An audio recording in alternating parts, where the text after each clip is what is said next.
macha allah ñu gërëmaat waa kër docteur bu baax a baax niñ koy waxee rek saa su ne nañuy fexee di xool ci li ñuy wax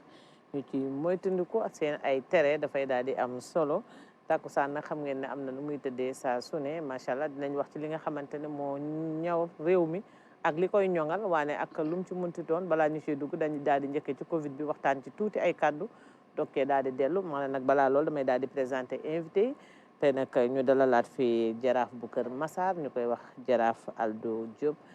jaraaf ñu ngi lay nuyu amaat mbégte dalal la ci plateau bi. daal di lay jox gel bi rek. voilà macha allah yow moom doo tàggoog moom nga sensibiliser askan wi. ma bàyyi la nga nuyoo lay fay bu baax soxna Awa. di gërëm waa RTS di gërëm surtout grand serigne de Dakar chef supérieur de la collectivité Lébu. di gërëm Serigne Sall bii nga xamante ne si moom mooy suma naatangoo di wax ne Covid bi mi ngi fi. li war rek mooy ku nekk jël say mesures comme ni nga xamee ne noonu la ko président wane nii. loolu moom dinañ ci dugg si biir waxtaan bi ñuy gën a ñaaxaat population bi di gën a ñaaxaat Sénégal gën a yëf yaa ngi fi te jógee gu fi. ngi leen di gërëm di leen sant. jërëjëf ñu am mbégte tamit dalalaat fi imam Serigne Sall imam ñu am mbégte dalal la ci sunu plateau wala dalalaat la fi macha allah te di seq ak yow ay waxtaan yu am solo yu mucc ayib ci ponk bi nga xamante ne war nañ koo waxtaanee ci kanam tuuti. ñu daal lay jox gel bi sensibiliser askan wi daal di nuyoog ñoom. gannaaw bu ñu sante yàlla julli ci yonent bi alayhi salaatu wassalaam di nuyu bu baax a baax directeur général ci RTS Racine Talla ba ci suuf ak mboolem ñi fi liggéey ñëpp waaye di la nuyu bu baax soxna Awa lay fay ci liggéey bu am solo bi nga xam ne yaa ngi koy def fii ci RTS ay at mu nekk liggéey boo xam ne àddina bi yëpp ñu ngi koy seetaan waaye di ko rafetlu nga fi indi ay thèmes yu am solo te mu tollook actualité bi waaye mu nekk loo xam ne mi ngi jural njariñ sénégalais yi te ñëpp itam joxe nañu loxo ci émission bi nga xam ne mi ngi am fii muy takkusaan bi kon ñu ngi la ci sant baax di la gërëm di nuyu suñu nattangoom bi nga xam ne mooy jaraafu Kër Massar monsieur Diop di am mbégte itam bokk ak moom li nga xam ne mooy plateau bi waaye di wax rek comme ni mu ko waxee mbas mi moo ngi fi na ñëpp jël seen i matukaay comme ni nga xam ne noonu la ko kilifa yi diglee ndax itam lañ ca xam comme xamuñu ko ci kon lu ñu wax rek ñun nañu topp ci seen ginnaaw ci loolu ak président de la république bi nga xam ne moom itam depuis mbas mi door ba léegi gis nga ni mu téye dëkk bi ba àddina bi yëpp dañ ko naw ci ni mu gérer réew mi ci biir Covid bi ak li nga xam ne mooy membre du gouvernement jërëjëf ñu am mbégte ci dalal biñ leen fi dalal comme niñ koy defee rek saa su ne di seq ak ñi nga xamante ne ñooy borom ay xam-xam am njëriñ ci réew mi dafay daal di am solo moo tax jaraaf balaa ñuy dugg ci li nga xamante ne mooy thème bi ñu war a waxtaanee ci kanam tuuti dinañ waxtaan tuuti rek ci Covid bi ñu xam ne Covid bi mi ngi fi nga nekk jaraafu Kër Massar xam nañu xeex bi nga ci xeex bu am solo booba ak léegi noppaluwuloo ndax ñun gel yeeg masque yi ba mbaaw sax jot nañ ci nga di ci sensibiliser di ñu ko fa indil pour ñu koy xeexee askan wi loolu tam ñu la ciy jaajëfal bu baax ci sa taxawaay bu rafet waane gis nañ ma Kër Massar xeexoon nañu ba mbir mi dañoon fa mais gis nañ ne dellu si waat na fa ba pare en plus man nag damaa for leen ci wéewu béy bëgg rek nga tënkaale ko romb naa fa barki démb laajte lu xew fii ñu ne ma foire moo fa am ak jamono ji fi mu toll xanaa loolu autorité yi yëguñu ko en tant que jaraaf soxna si maa ngi lay gërëm ci question bi ndax lii nga si am ñun moom lañ si am wax dëgg yàlla Kër Massar boo déggee léegi cas communautaire yi toujours ñu lim ñu préfet jëloon na arrêté wax ci couragement bi ba kere ngay dem pharmacie 24 bu fa kenn lalati à notre grande surprise barke démb dañoo xëy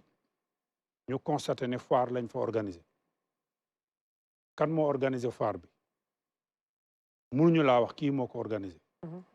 ak fi situation bi toll tey waroon nañoo xalaat leneen lu dul foire au niveau de Kër Massar ñuy attirer attention autorités yi par rapport à cette situation kane arrêté boobu préfet Moustapha Ndiaye jëloon dañuy laaj ndax arrêté boobu mu jëloon mi ngi nekk en vigueur ou bien nekkatul en vigueur situation bi ñu toll dañuy bañati ñu ne Kër Massar comme ni ñu defoon ci nawet bi dañuy interpeller autorités yi kane lii xew Kër Massar ku fa jaar te yàq gisal sa bopp ndax nit ñi kenn moomu leen man démb responsable yi laa bëggoon a xam ñi fay organiser ñan la heureusement que le maire est en voyage say collaborateurs kenn waxuma ne diw moo koy organiser te loolu mënuñu ko def Kër Massar te maire bi yewuñu ko kon foire boobu la ñuy ñaan autorités yi ñu xool ko croisement Kër Massar la fa nekk jéggi na dayo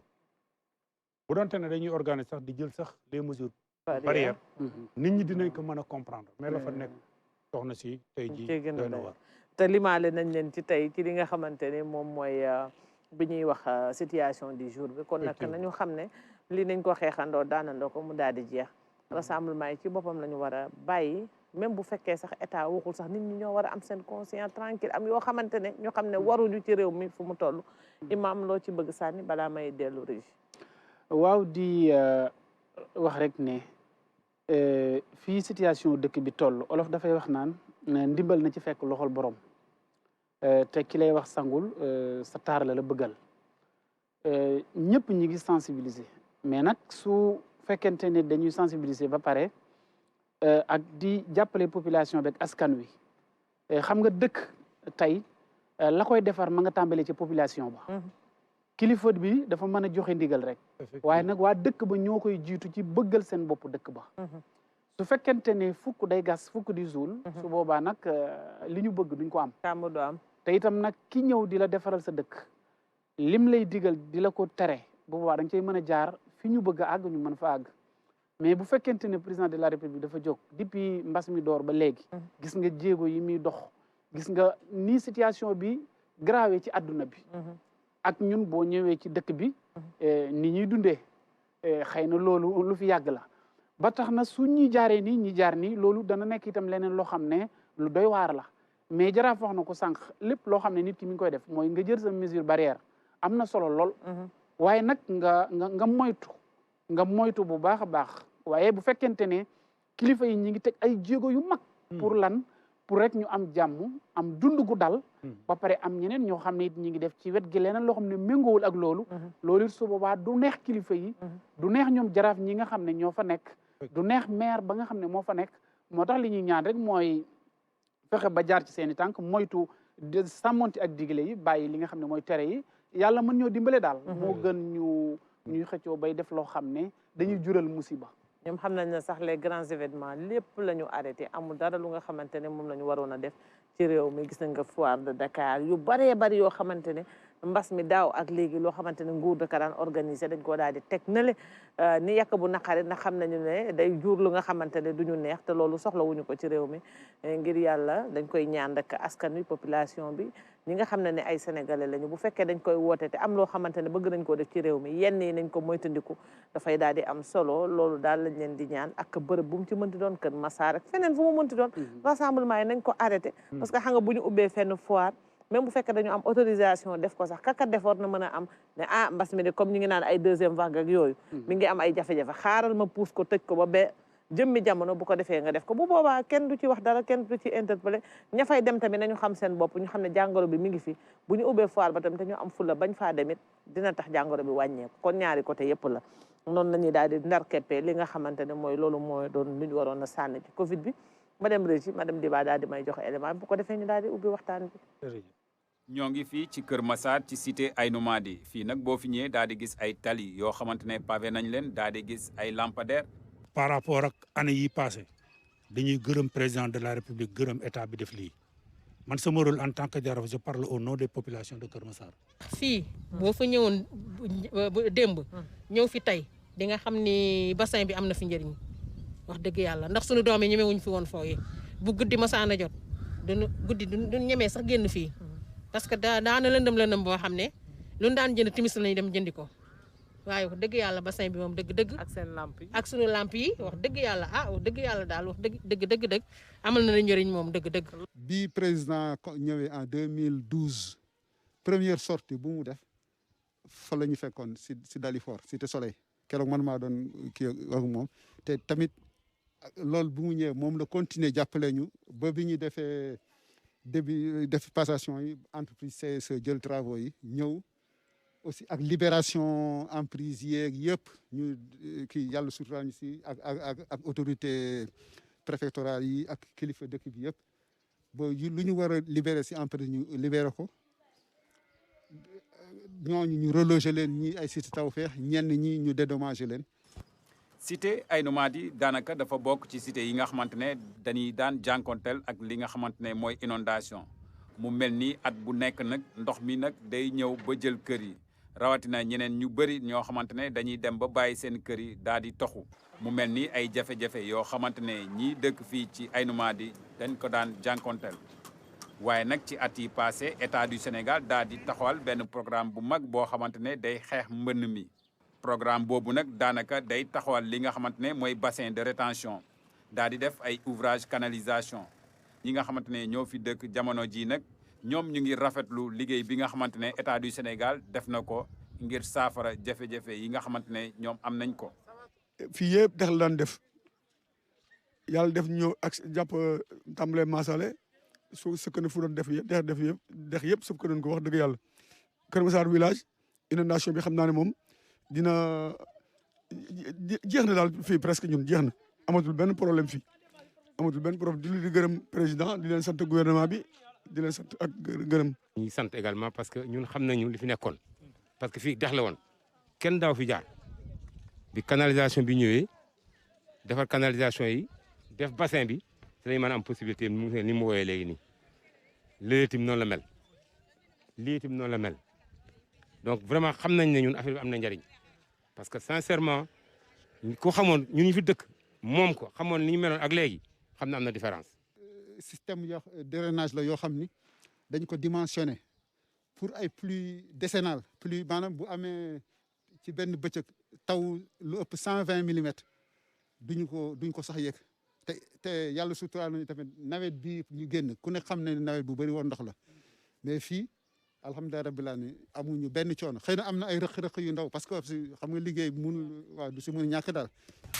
liggéey bi tax na ñu jëlee ndox bi ci ay kër yu bari waaye ba léegi am na yeneen yoo xamante ne ñu ngi jànkoonteel ak ndox mi mu mel ni seeni borom nag ñoom tey ñu ngi woo ki nga xamante ne mooy président de la république ngir mu gën leen jàppale. bassin bi fi ñu toll nii sut na kër yi trop ndox mi bari na fi lool foos yi tamit c'est comme ça chaque mun nga ne chaque 2 mois wala chaque 1 mois nga ngàcc foos xam nga loolu tamit dafa xaw a métti de trop léegi dañuy ñaan monsieur le président rek mu jàppale ñu waa Kër Massar.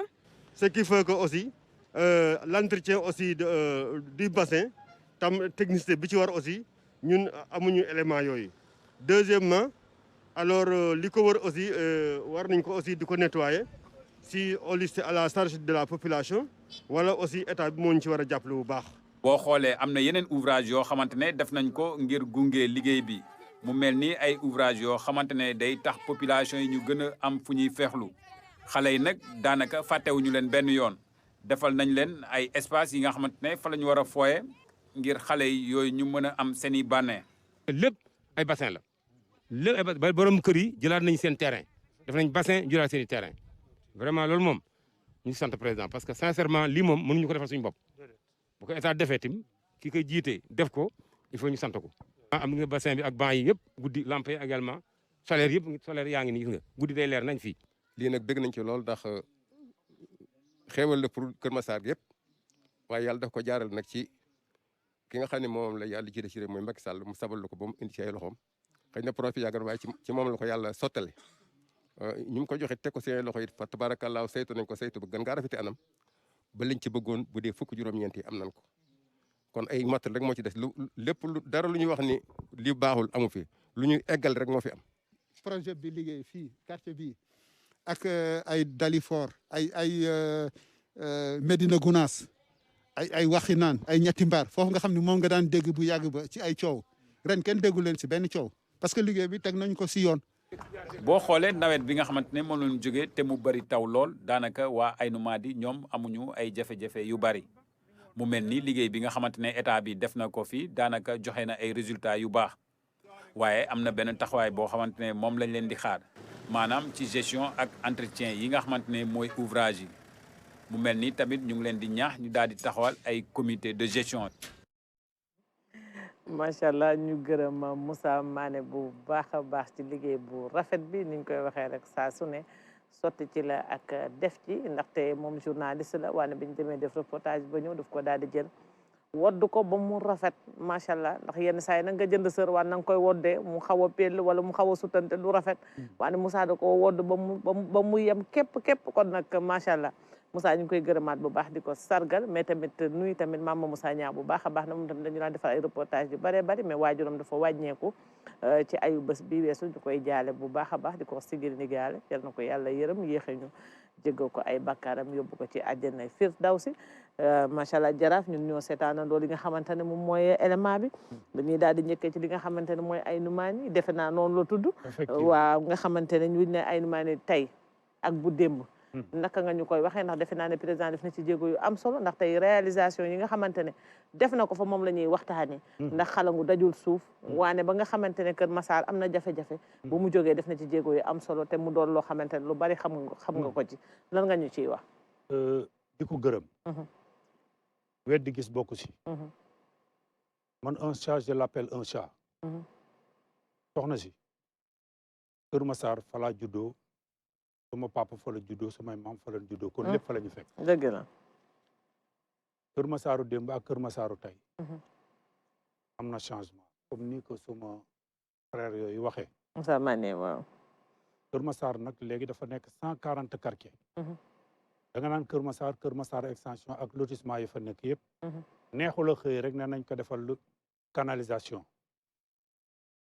mais une partie de Kër Massar nga xamante ne si Parcelles Assainies Kër Massar village ak extension bi non seulement defal nañu bassin defal nañu tali karo canalisation bi ak lampe solaire am na fa quartier yoo xam ne mënoo foon a accéder léegi mën nga fa accéder ma xam nga loolu question de sécurité am na dëgg la kon loolu bu fekkente ne am na tey ku xam Kër Massar tey fii ñuy wax ay Numadi na mu meloon bu njëkk ak tey boo ko xoolee di nga xam ne am na changement moom la ñuy wane ni ci ofi waaw fi ñuy wax jardin boo fa demee tey fi ñu taxawal nga xam dañoo bañ ba tudde ko jardin waaw benn anecdote xam nga ñun fi ñuy wax dex gu mag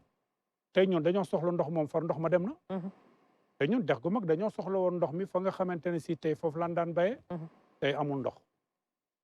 li ñuy ñaan président de la république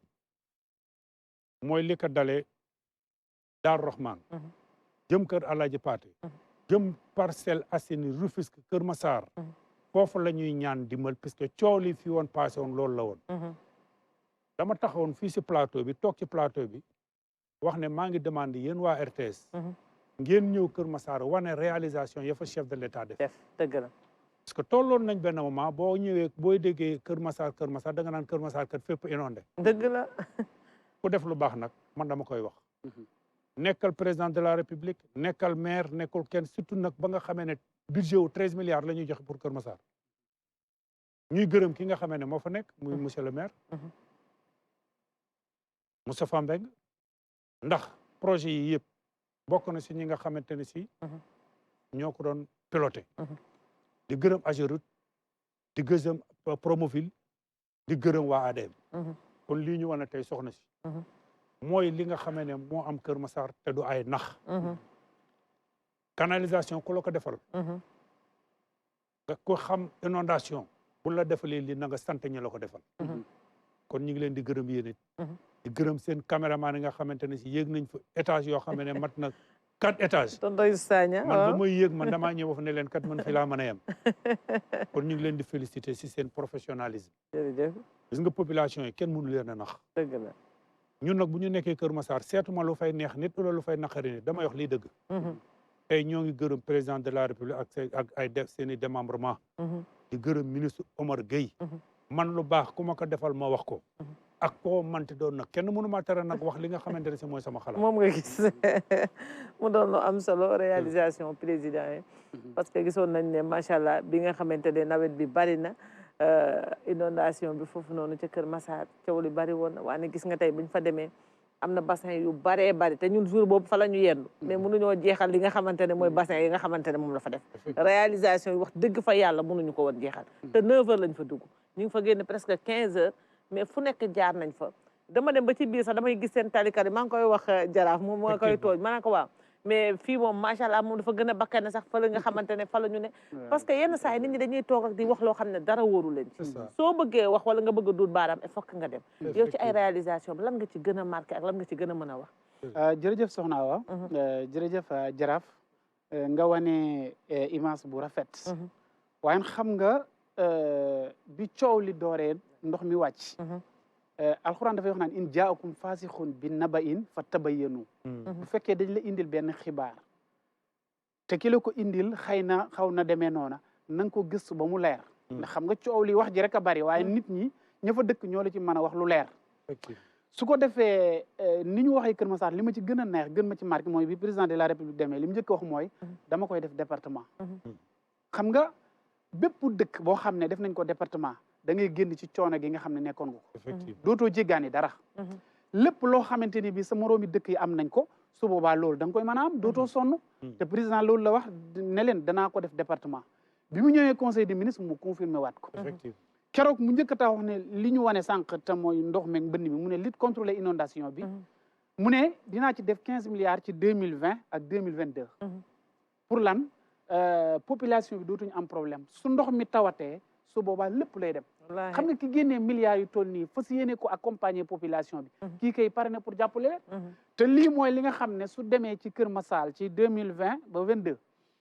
dana nekk ville moderne boo xam ne dëkk Kër Massar sax da lay dàq dëkk ci centre ville bii ñu nekk muy dëgg léegi nag président de la république demaat ci conseil des ministres leeral loolu kon waa Kër Massar tey mun naa la wax ne war nañ gën delloo njukkal président war nañ ko itam sant comme ni ko jaraaf waxee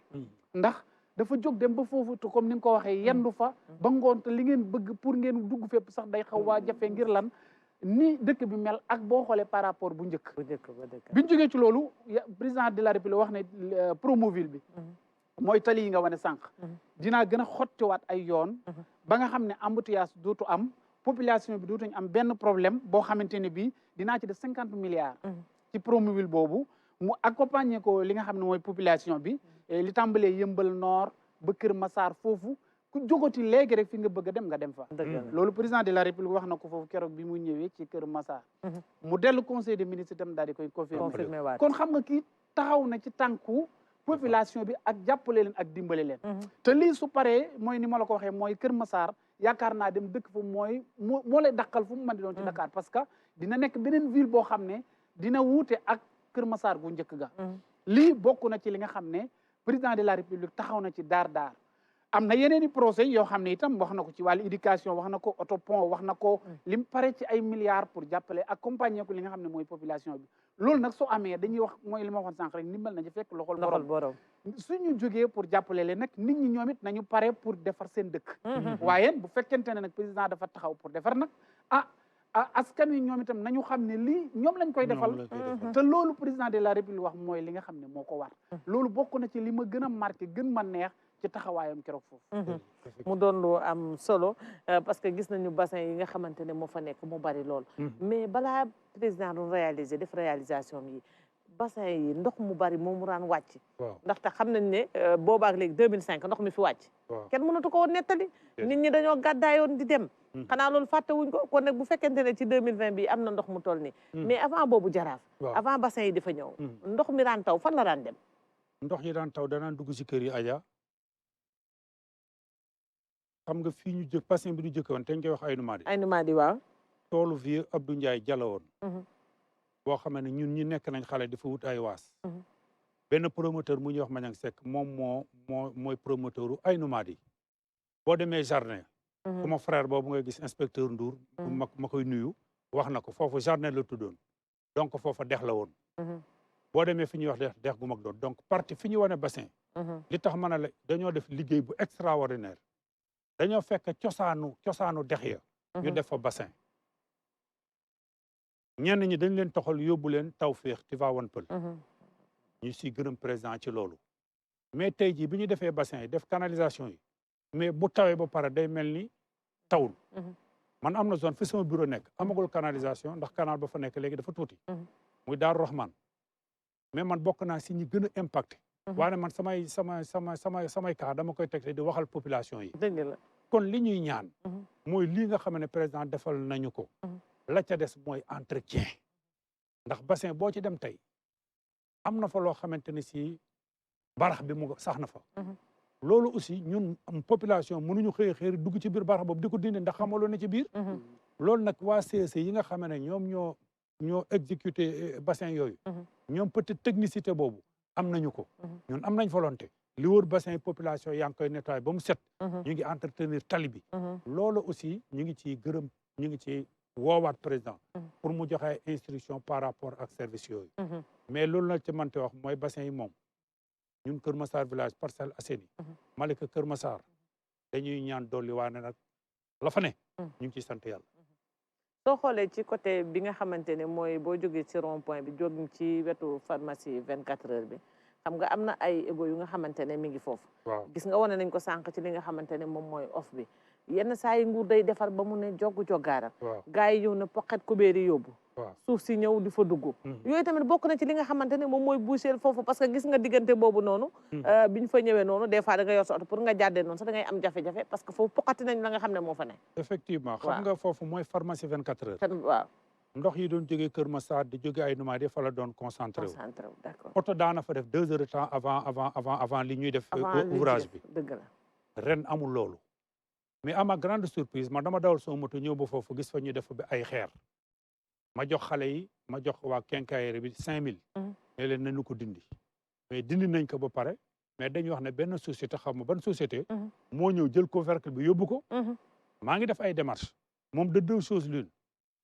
société boobu day indi ko def ko fa baa ñun ñu defar suñu couvercle wër ko ba salte dootu fa dugg. dootu fa duggati ndax ñun ñu fay jaar ndax xam nañ njëriñ. loolu mooy li entretien daal.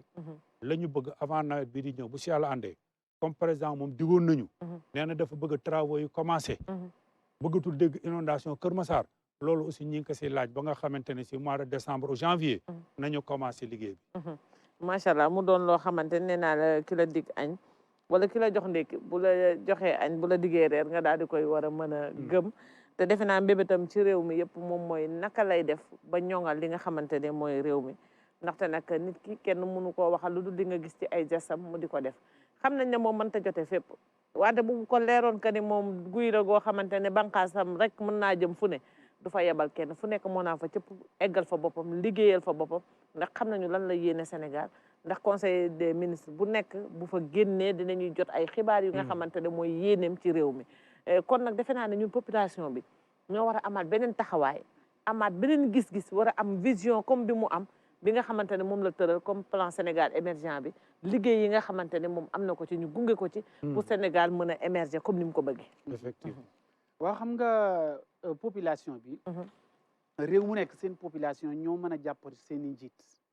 fa ñu bëgg a jëmee seen réew ñu àgg fa ba tax na lii xew Kër Massar président de la République dafay am taxawaay bu rëy te xam nga dëkk bu fekkente ne da nga ko jël def ko département wëlbatiku lépp lu nekkoon inondation su tawee nga fexe ba ndox dootu taa fenn nit ñi am dund gu mucc ay gu ñoŋ loolu amul lu ko ab solo parce que loolu moo mën a tax population bi nekk ci dund gu dal beneen bi ci wàllu éducation président wax na ci ndax xam nga def na fa benn collège ak lycée wane ne dinaa ci gën a taxaw boobu mu ne dinaa génnee 2 milliards pour accompagner ko population bi te xam nga ab dëkk nag mënul ñàkk nit ñi jàng te am réew sax laay wax pour réew ma ñu am ci moom yaakaar ëllëg fokk seeni ndaw jàng am borom ñu am ay borom xam-xam borom yi xam-xam ndax mooy doxal dëkk ak lu mën a xew rek mooy école yi moom dina bari lool nit ñi jàng ëllëg ñu mën a gérer réew mi alxuraan day wax naan wal baladu tayyib yaxruju nabatuhu bi isni rabbihi wallazi xabussa la yaxruju ila nakiddan yàlla mooy wax ci alxuraan ne am réew pour mu ñoŋ pour mu baax fokk suuf si baax fokk jiw wiñ ciy sotti baax yàlla ji taw bu tool bi ñoree rek su boobaa ñëpp kontaan boo koy góob loolu mooy lan mooy nee na am réew pour mu baax fokk ndaw ñi ñu jàngal leen fokk ñu yar leen fokk ñu teg leen ci aw yoon loolu nag soo amee ci am réew dañ ne mën nañoo am yaakaar ci réew mooma ëllëg waaye am réew nag bu fekkente ne ndaw ñi xëy na nanguwuñu jàng ba pare teguñ leen ci aw yoon yaruñu leen formé wuñ leen dañuy wax ne ëllëg réew moomu duñ ci mën a am yaakaar moo tax adduna bi yëpp bu ñuy natt sa réew dañ naan ñu ngi koy nattee ci say gone tey parce que ëllëg ñoo mën a nekk magi ëllëg loolu tax président de la république ne ci côté éducation boobu dinaa ci taxaw ba génnee 2 milliards su ko defee ndaw ñi mun a jàng ndax boo xoolee Sénégal ci banlieue yi ci réew dëkk boo mën di dem léeg-léeg dañuy xaw a am problème yu mel noonu waaye léegi loolu bi président de la république ñëwee ci 2012 ak léegi yaakaar naa gis nga li mu def ci ay université gis nga li mu def ci ay lycée gis nga li mu def ci ay collège ci réew yëpp yemul ci Kër Massar rek ba tax na tey mun naa ne li nit ñi doon jooy avant 2012 bi ñu ñëwee 2012 ak léegi dama ne alhamdulilah kenn waxatul dara loolu moo tax mu taxaw ci côté boobu ci wax na it ne dina fa def benn autopont boo xam ne dina gën a accompagner population parce que boo xoolee Kër Massar des fois léeg-léeg embouteillage moom dafay am ñoo ko moom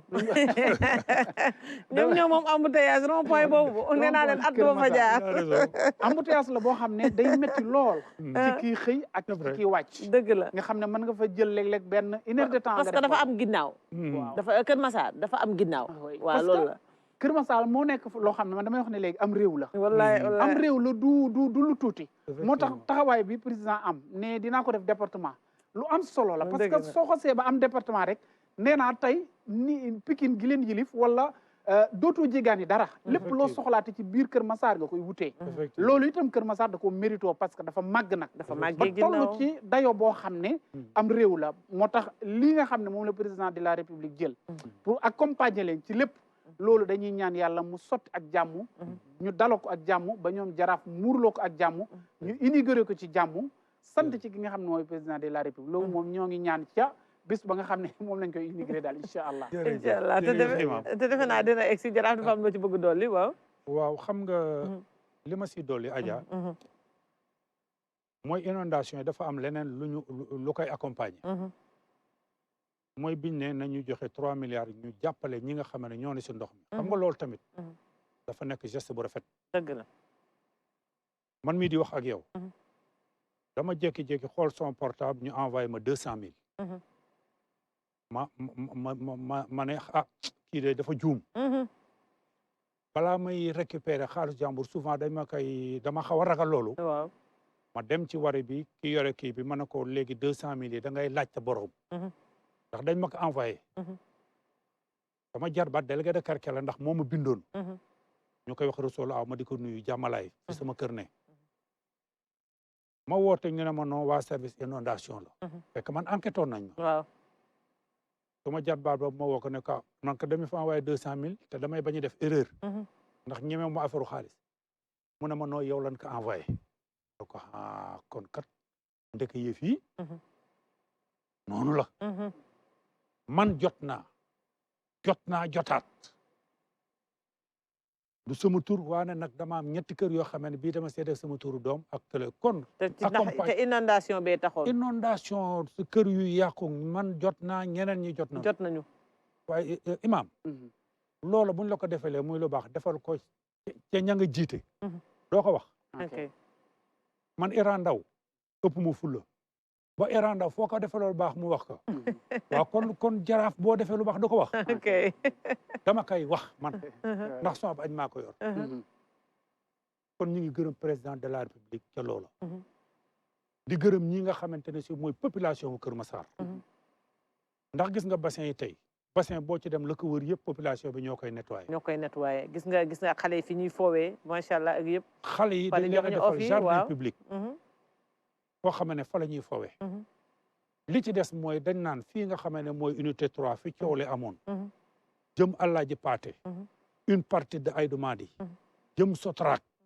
zone yooyu la ñuy wax na nga xamante ne si moo tax Parcelles Assainies Rufisque ñi ngi ñaan ndimbal di ko ñaanaat président ci lii nga xam ne moom la waxoon ñu defal ñu ko loolu nag population bi comme ni ko maam waxee population baa ngi si gannaawam ci loolu maam lu ma si ñambaas xam nga mbëbës gii ñuy wax mbëbës son cas est déjà réglé mun naa ne yàlla mi dara teewul président wax na ba nga xam ne boole nañu ak ministre bi fi nekk daanaka financement yi bouclé nañ yor ndax ca commission balaa bokk dinañu réhabilité mbëbës bu si yàlla àndee la fa nekk nga xamante ne si mooy mbali mi dinañ ko couvrir ba dootul lor mbëbës nag dëkk nañu ak moom lu léegi mu def juróom fukki at kon yàlla mi dër teewul président nii bi mu ñëwee la wax ne mbëbës daal nañ ci trouver solution loolu xam naa beneen émission lay doon dëgg la kon tamit dañ lay gërëm di leen masawu waana ñambaas yàqul sër voilà ndax ne nañ lu baax moom macha allah buñ koy def rek dañ koy daal di wax bu ko defee dafay daal di am solo comme niñ koy waxee rek saa su ne doomu aadama sax nag dafa war a weesu fa muy toogee di waxal nit loo xamante ne gëmu ko soo gisee tey ñu jël émission takkusaan bi ne tey dañuy def réalisation président wane li nga xamante ne moom la def ñu njëkkee ko fële ca Kër Massar pour xool wan nit ñi la nga xamante ne loolu la fa def ndax la ñuy ëpp ca la ñuy wax la fa baax a ëpp ca la nga xamante ne moom mooy safaan ba ñuy wax gis ngeen tali yi macha allah gis nga li nga xamante ne mooy bassin laaj naa ko sànq jaraaf ci ay biir kàddoom nee naa ko balaa bassin yi doon am foofu fan la ndox mi daan dugg mu ne kon ci kër yi kon xam ne ndox mi da daan dëkk ak nit ñi kon bu lii amee macha allah mooy indi leneen nekk lépp nag mënuñu koo defandoo waane bu ñu defee lii tey bu déwénee ñu def li bu déwén jéegee ñu def lii bu nañ dem ba lépp lu nga xamante ne moom la ñuy jooy dafay daal di dañ te defe naa ne tey dañoo sukkandiku rek ci fànn bi pour que ñu won ko askan wi ndax wax ji bari woon na te nag nee nañu yenn saa yi sama yaay daf ma koy wax yenn saa dama naan ko weddi day yokku tuuma mu ne waane yenn saa yi mu dindi ko waane bii moom da koo daal di dindi loo ci doole imaam dëgg la soxna Awa ñi jaraaf wax man lam yaskuri naas la yaskurillah boo dul sant nit doo sant suñ borom dëgg la ndax yàlla toujours lim lay jox du la ko jox direct waaye da koy jaari ci ay nit ku la defal lu baax nga wax ko taxawaayu président de la république xam nga ci dañu jël rek Kër Massar comme ni ngeen ko defee tey waaye boo ko jëlee ci département par département ci Sénégal région par région lii moo fa nekk xëy na da ngeen ci ñëw ci yeneen liggéey moom nag yàlla daf ko dimbale gi mu ko dimbale mooy lan dafa am benn aaya bu am solo bu wax naan wala tu xassis fat la rabbin xat xala bi si taqaddumin faqat fataj xala nee na bul jël lu baax nga yegg jàlleel ko ñi fi jiitu woon bàyyi ñooñu tey ñu ne ko lu tax mu ne nit mun naa ñëw tey mujj a judd am na loo xam ne réussir loo xam ne ña fi jiitu woon amuñu ko loolu nag président de la république yàlla da koo defal mu misaal ci ko taw ne fattilu xat yabdu amaamal wabli waaye wal fadlu lil waabili laa li tilli mu ne nawet bi suy doog a commencé taw bi njëkk a wàcc boo ko yaakaaree doo góob xam nga ci la ñuy faru ndax ci ñi la ñuy ji dugub bi noonu waaye nee na taw bi nga xam ne mooy tax tool meññ mooy waamee tax dugub ñor waame mooy tax gerte ñor mu ne nag taw boobu nga xam ne mooy mujj a ñëw defar tool loolu moo tax mu ne yàlla dina tànn benn doomu aadama bokk ci ñi nga xam ne dañuy mujj a ñëw ñi ko fi jiitu woon lañ tële woon yàlla jox ko loolu nag yàlla da ko jagleel président de la république tey mën naa ne xëy na ñi ko jiitu woon fañ doon laal tey moom daa ñëw rek góob tool ba loolu mu nekk ndimbala moo tax il faut ñu sant ko bu baax il faut ñu gërëm ko ci taxawaayam te gis nga àdduna yéene dafa am solo dëgg la léeg-léeg nit amaana sax de mi ngi def kattanam mënu ko waaye yéene ja da ngay xam ne yéeneem passé na fi te mooy yéene président de la république mooy Sénégal gi yëpp nekk ville boo xam ne dëkk boo xam ne dëkk bu mucc ayib la gis nga ni mu ko waxee woon ci wàllu set ba nga xam ne foo wàcc ci Sénégal dëkk boo mën di wàcc li ngay njëkk a gis mooy set gi ngay gis te hubbul watan minal iman du addis waaye wax ju am solo la mooy bëgg sa réew dafa bokk ci gëm yàlla mooy sa réew set wicc ba ku ko gis xemmem faa ñëw sa réew nekk dëkk boo xam ne ku bëgg a jàng-jàng école yi bari na université yi bari nañ sa réew nekk dëkk boo xam ne population bi dañuy bëgg seen dëkk bi ba nga xam ne tey ku fi ñëw doo bëgg a génn tey Sénégal dëkk la boo xam ne ci réew mi ci Afrique yi ñu ne ku fi ñëw doo bëgg a ñibbi ndax da ngay xam ne réew mi nga gis nii muy Sénégal jafe na nga gis ko ci biir Afrique loolu moom yàlla may nañu ko loolu itam ñu koy sante bu baax mag ñu baax ñi fi jiitu woon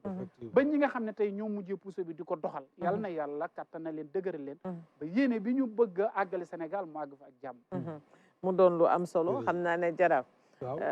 madame Diba waxuma dara de waaye xam naa ne man ci sama heure bi ma gis heure baa ngi waaxu di jëm waaw ci cappaandaw gi